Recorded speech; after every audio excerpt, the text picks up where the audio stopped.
ఈ ప్రభుత్వానికి గుణపాఠం చెప్పడానికి రైతులు ఈ ప్రభుత్వానికి వ్యతిరేకంగా తమ నిరసనను తెలిపారు.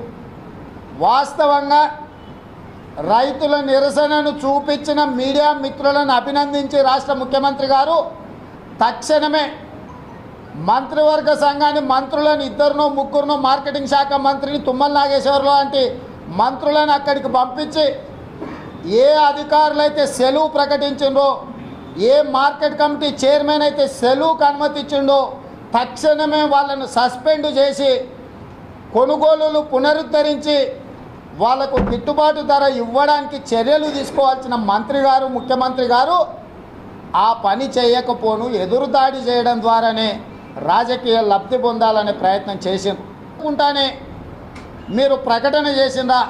మీరు పరిశీలించినా కూడా ప్రజల్ని పక్కదో పట్టించడానికి ఆ రైతుల మీద రౌడీ ముద్ర వేసిండ్రా అని చెప్పి నేను ఈ రాష్ట్ర ముఖ్యమంత్రి గారిని అడుగుతున్నా. ఈ జిల్లా మంత్రి తుమ్మల నాగేశ్వరరావు గారు ఇంకొక అడుగు ముందుకేసి వాళ్ళు రైతులైతే కాళ్ళు మొక్తా, రౌడీలైతే పోలీస్ స్టేషన్లో పెడతా, ప్రతిపక్షాలు లుచ్చా లఫంగి రాజకీయాలు చేస్తున్నారని చెప్పి తుమ్మల నాగేశ్వరరావు గారు అన్నారు. నేను స్వాగతిస్తున్న వారి మాటలను. ఈనాడు ప్రతి ఒక్క రైతు తన పట్టా భూమి, తన లోను, తన పాస్ పుస్తకాన్ని అందరు రైతులు బయట పెట్టడం జరిగింది.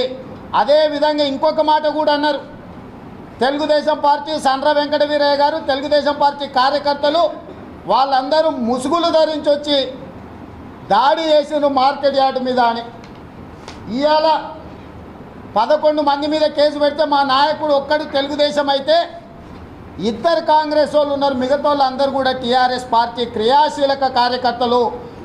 దాదాపుగా వాళ్ళందరూ ఇక్కడ ఉండే పాత్రికేయ మిత్రులు ఇస్తాం. నిన్న మొన్న వాళ్ళు చేసుకున్న మెంబర్షిప్లో క్రియాశీలక సభ్యులుగా సభ్యత్వం తీసుకున్న గిరిజనులు వీళ్ళు. ఒక గిరిజన బిడ్డలను తండాలలో గూడాలలో ఉండి ఎకరం 2 ఎకరాలలో భార్యాభర్తలు కుటుంబం అంతా కష్టపడి మిర్చి పండించి మార్కెట్ యార్డుకు తీసుకొస్తే వాళ్ళకు గిట్టుబాటు ధర చెల్లించాల్సింది పోయి వాళ్ళ మీద అక్రమ కేసులు పెట్టి రౌడీలుగా ముద్ర వేసి ఈరోజు బజార్లో వాళ్ళ కుటుంబాల గౌరవాన్ని అప్రతిష్ట పాలు చేయడానికి ఈ రాష్ట్ర ముఖ్యమంత్రి ఈ మంత్రి గారు చెప్పడం జరిగింది. ఈ రాజద్రోహం, కుట్ర, కుతంత్రాల కేసులు 120B ఏంటివో సెక్షన్లు పెట్టిండు.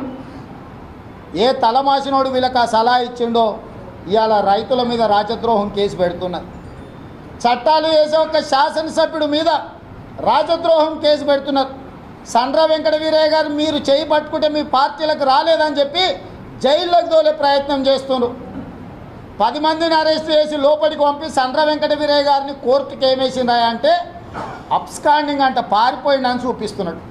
ఇవాళ సండ్ర వెంకట వీరయ్య గారు పోలీస్ స్టేషన్లకు పోయిండు, జైలు కాడికి పోయి వచ్చిండు, ఇవాళ ఇక్కడ కూర్చున్నాడు. ఇదే సండ్ర వెంకట వీరయ్య గారు మేము వెళ్తున్న బండ్లకు పోలీసులే పహారాలు కాస్తున్నారు. మీ కళ్ళ ముందల మీ ఎదురుగా కూర్చున్న సండ్ర వెంకట వీరయ్య గారి మీద నాన్ బెయిలబుల్ సెక్షన్స్ పెట్టి మీరు ఎందుకు అరెస్టు చేస్తలేరు అని నాకు అనుమానం వచ్చి ఒక అధికారిని అడిగితే ఇదంతా చల్లబడ్డాక ఎక్కడిదక్కడ అయినాక అప్పుడు సండ్ర వెంకట వీరయ్య పని చెప్తాం. ఇప్పుడు సండ్ర వెంకట వీరయ్య గారిని లోపల పెడితే మేము ఇండ్లలో ఉండలేని పరిస్థితి ఉన్నది కాబట్టి మేము తర్వాత తీసుకొస్తామని మాట్లాడుతున్నారు. ఈ నెల 13 తారీఖు రోజు పాలేరు నియోజకవర్గంలో నిజంగానే వాళ్ళు రైతులైతే మా బహిరంగ సభ విఫలం కావాలి. మా బహిరంగ సభ ఒకవేళ విజయవంతమైందంటే రైతులందరూ ఆ సభకు వచ్చి సంఘీభావం తెలిపిండ్రంటే, సంపూర్ణంగా విశ్వాసం ప్రకటించిండ్రంటే ఖచ్చితంగా తుమ్మల నాగేశ్వరరావు గారు ఎన్టీ రామారావు గారి విగ్రహం ముందల ఖమ్మం జిల్లా ప్రజలకు క్షమాపణ చెప్పాల్సిందిగా తెలుగుదేశం పార్టీ డిమాండ్ చేస్తుంది.